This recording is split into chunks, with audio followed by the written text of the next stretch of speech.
Hello to everybody out there, out here. Welcome to United Sports TV. I'm Nana One, and I'm your host for today's show. Hey guys, I welcome you to today's program. And guys, we got a lot to talk about.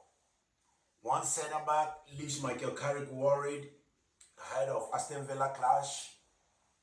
Sir Jim Ratcliffe has 2 years to fulfill his promise he made to Manchester United when he was being appointed as the chief executive officer and the co-owner of Manchester United. Also, Paul Scholes top choice for Manchester United managerial job but hasn't had no work in months after sacking. And finally, Matthias Cunha rallies Manchester United to wake up the giant ahead of decisive Aston Villa clash. So guys, we got a lot to talk about. So if you're new here, kindly hit the subscribe button, turn your notifications on, give me a thumbs up, and share the video to keep us going, guys. I welcome each and everybody back once more. And guys, let's get into it. Manchester United are set to be without Lisandro Martinez when they take on Aston Villa this weekend after the defender suffered a setback in training. Martinez has missed the past 3 Premier League matches with a calf injury and is likely to feature against Villa. The centre-back revived his partnership with Harry Maguire in the first 5 matches of Michael Carrick's era to great effect.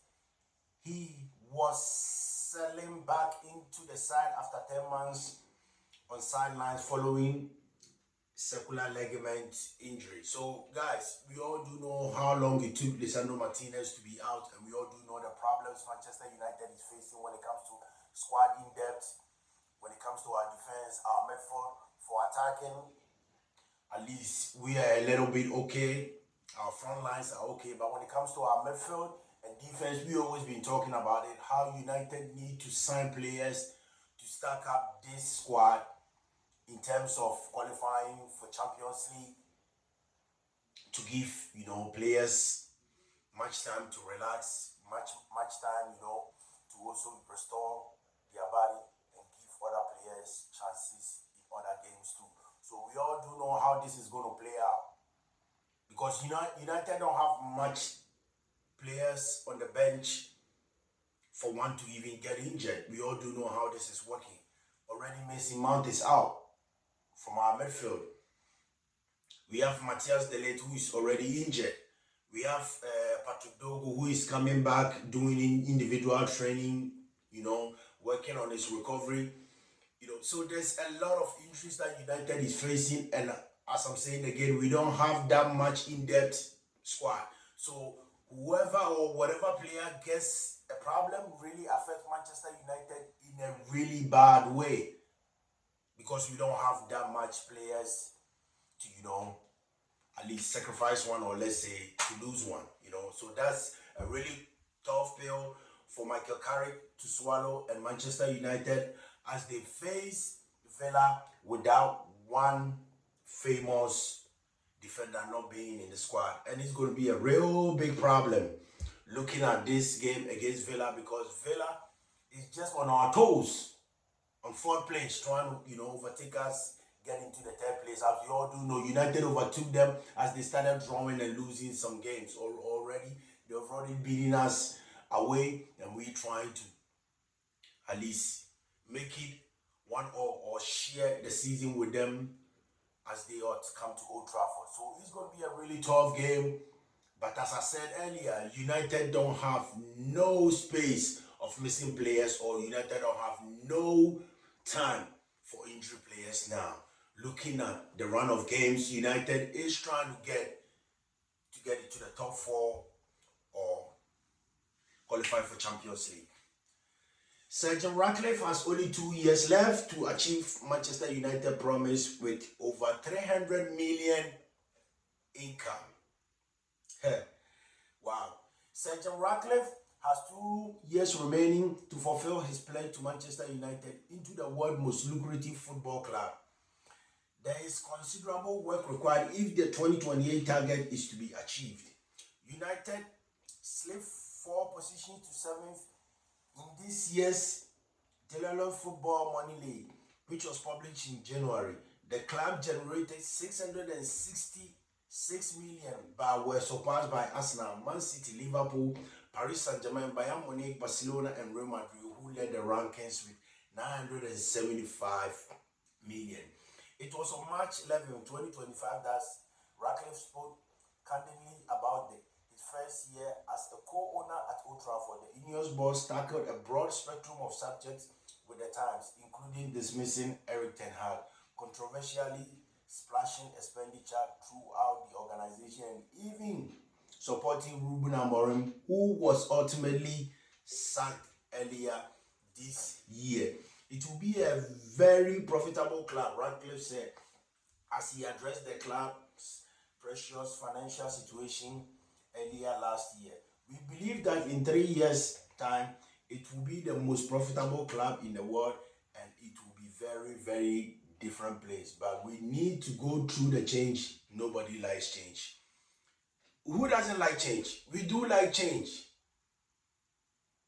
Manchester United always like change, but we wouldn't allow Sir Alex Ferguson to go. We didn't allow other coaches to go if we never love change, or we never wanted to what change, to at least experience something new. United is always ready and open to what experience something new. But the problem here is that Jim Ratcliffe, Omar Barada, Jason Walkers, Onions, and the Glazers, these guys don't know the kind of job they're doing at Manchester United. That is the problem.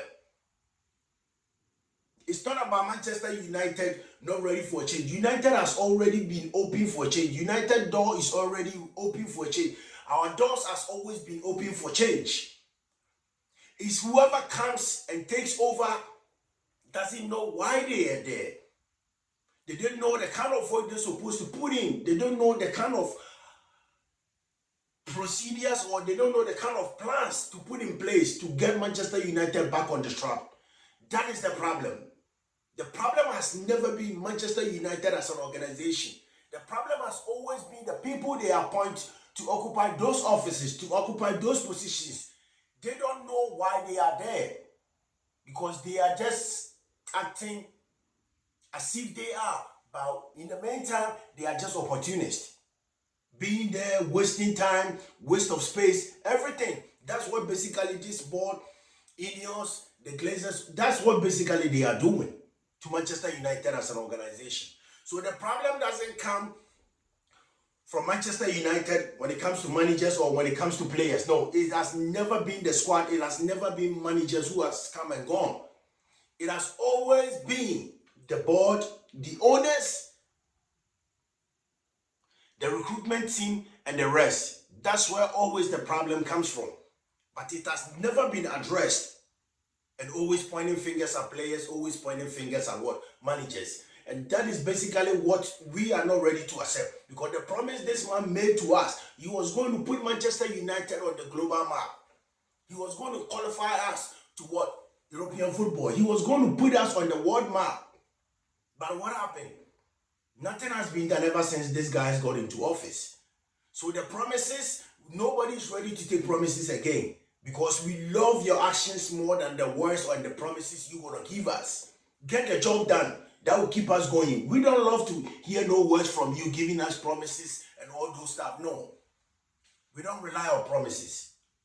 We rely on hard work, and we rely on people who get the job done. That's what Manchester United needs. Not Ratcliffe giving us promises and other stuff for us to believe he has something better to do. No, there's nothing better for what Sir Jim Ratcliffe to do for Manchester United. If there's anything better, that man would have done it already.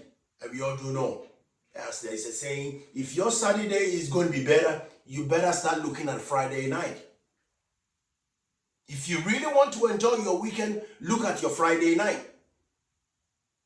And that's what Sir Jim Ratcliffe has already shown this Manchester United organization, that he is not the man.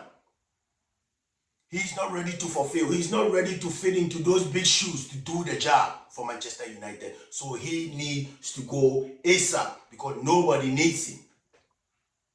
And he's becoming frustration, and he's becoming devastated. Like he has become a scare for us because they are cowards that can get their job done for a big club like Manchester United. You know what I mean?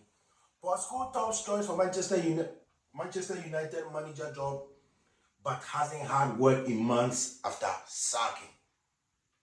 Former Manchester United star Paul Scholes has voiced his worries regarding Michael Carrick's spell as interim manager at Old Trafford. The club faces a decision on appointing a new permanent boss come summer, and one of Scholes' past favorites, Ralph, will likely have spent more than a year away from management by the time United make their appointment. Michael has definitely got something special about him because United have been winning last 4 games. And Paul Scholes posted on social media when Carrick's side suffered their first defeat of the tender against 10-man Newcastle. The Red Devils collected 7 points from those 4 fixtures but required a late equalizer from Benjamin Sesko against West Ham and failed to fully convince in a narrow victory over Everton and Crystal Palace. So I do understand what Paul Scholes is trying to say. Like, United haven't played any good game, but yet we're winning matches. But who cares? That's one thing about the Premier League. You might play a good game, but still not win the game. You might end up losing the game with no points. But who cares if you play a bad game and win the maximum 3 points? Nobody really cares about that. What we do care is that you're going to play a really good football on the pitch, and at the end of the day, you're still going to lose the game. That is where we're going to have problems. But we don't care how dirty you play or how badly you play, but still end up winning the game. For that, I don't have a problem with Michael Carrick because he's doing, it don't matter what his individual brilliance the guys is putting up to win games for him. I don't care because we all saw what happened when Ruben Amorim was taking in charge of this team, how things wasn't stable, how things would keep turning upside down, back and forth, results and stuff. Like, we all saw it. So for this guy winning games, no matter how he takes, I don't really care about that. All he takes is the 3 points because we all do know how those points are lucrative when it comes to the Premier League. So nobody's worried about how he's playing, winning the games. That is not a problem. The problem is he going to be the man fit for this job? That is the only problem we need to ask ourselves. Because interim coaches, we've seen a lot about that. You give them the interim coach, they are good. But the moment you give them the permanent job, they start slowing down. They start diminishing. Like, those guys become down. Like, they've never even coach before, or they've never even managed a team before. Like, they become down. They forgot about coaching and they forgot about whatever they know when it comes to managerial. So this is what we're talking about. It's not about him being an interim coach. It's about him being able to take care of this United team when he's been appointed as the permanent manager. That's all we're talking about. We're not talking about whatever is going on now. Carrick can win all the rest of his games. But is he going to be capable to take care of this team when he's being appointed as the permanent manager? That's the questions we are asking here. Nobody's trying to say Michael Carrick is not fit enough or nothing. Michael Carrick is. But is he going to be able to carry this weight on him as a manager? That is a big question we should be asking ourselves. Carrick could secure the position permanently if the remainder of the season goes to plan. Should the former midfielder guide the club back into Champions League while they are presently occupied 3rd spot in the table, just 3 points separate them from Liverpool in 6th, then the board may feel it is possible to overlook him. Numerous candidates have been linked with the role, though several, including Thomas Tuchel and Carlo Ancelotti, seem to have removed themselves from consideration by penning contract extension in their present national team roles. One individual without such complications is Hansel, who earned praise from Scholes when United last found themselves with an interim manager at the helm of a prolonged period, but has seen his stock fall in the last years since. So whoever Paul Scholes think can be the next Manchester United manager, The guy hasn't had a job in the last 12 months. It's been over a year now. The guy hasn't had no job. So if you looking for, if you're looking for a manager for this Manchester United team, it shouldn't be somebody who has been what? Sacked or fired and been home for almost a year, or let's say over a year, no coaching, not doing anything, and you plan of giving such person a contract to come what? Manage Manchester United? Come on now, man. That would be like going back to zero. We just going back to zero and start everything afresh. And that's not what Manchester United needs. We need somebody who is ready to step into those big shoes, take care of this team, bring his tactical, play, bring his formations, and know the kind of players he needs for this team. That's what we need. We need somebody to just come take over and just keep us going. We don't need nobody just to come here and keep trying to tell us what to do. No, that is not what we're doing here. Manchester United deserves better, and we've always demanded better. So this is what we trying to say, and this is what Michael Carrick expects at the end of the season. But I don't think United is going to give Michael Carrick the job because of some 2 or 3 things. I don't think Manchester United is going to give Michael Carrick the job. Cunha declares mission to wake up the giant as Manchester United chase Champions League football. Manchester United have endured more than a decade of decline since Alex Ferguson's retirement in 2013, with the club having failed to win the Premier League title since his exit. The Red Devils are joint record 20-time winners of English top flight by heading towards a 13-year title draft. Last season was the club's lowest league finish since relegation in 1974, after ending the Premier League campaign 15th under former manager Ruben Amorim. Such a terrible season, but you can't blame that on Ruben Amorim. That's one thing we need to realize here. It's about the squad.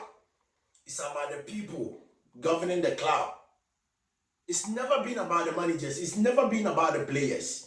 Because if you sign those managers, the required players they've been demanding, who says they're going to fail? They're definitely going to give you your results. But because you are not ready to give them what they want, what do we expect? It's always going to be a failure.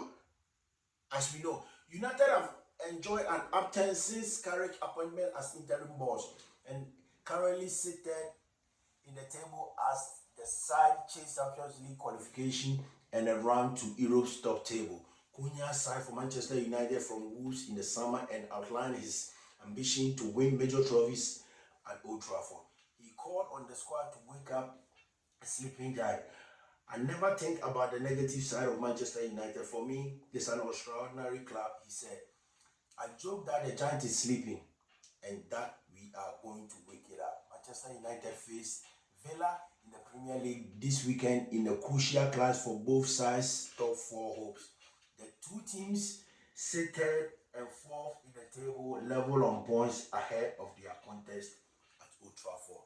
So as we all do know, it's going to be a crucial showdown at Old Trafford because it's a must-win for Manchester United and it's a must-win for Aston Villa. So those 2 teams, as we already know, sit 4th and 3rd with a point difference separating them. So United really need these wins more than Villa, because I don't know what are the chances Villa have to come to Old Trafford and win all the maximum 3 points. What I do know is Carrick and these guys need to put everything in place and make sure Manchester United has the maximum 3 points at Old Trafford without any doubt. And we all saw what happened in our last game. It was a game for Manchester United to win, but we missed our chances. We flopped it up.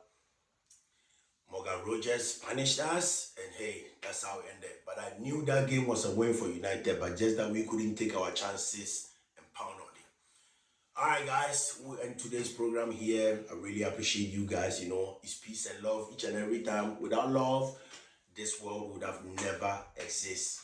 And as I say once again, if you're new here, hey, Give me a thumbs up, turn your notifications button on, subscribe, and share the program to keep us going. You know, we appreciate each and everyone's help. We appreciate each and everyone's time on this channel. I'll see you guys on Friday for the preview of Manchester United against Aston Villa at Old Trafford. Peace and love.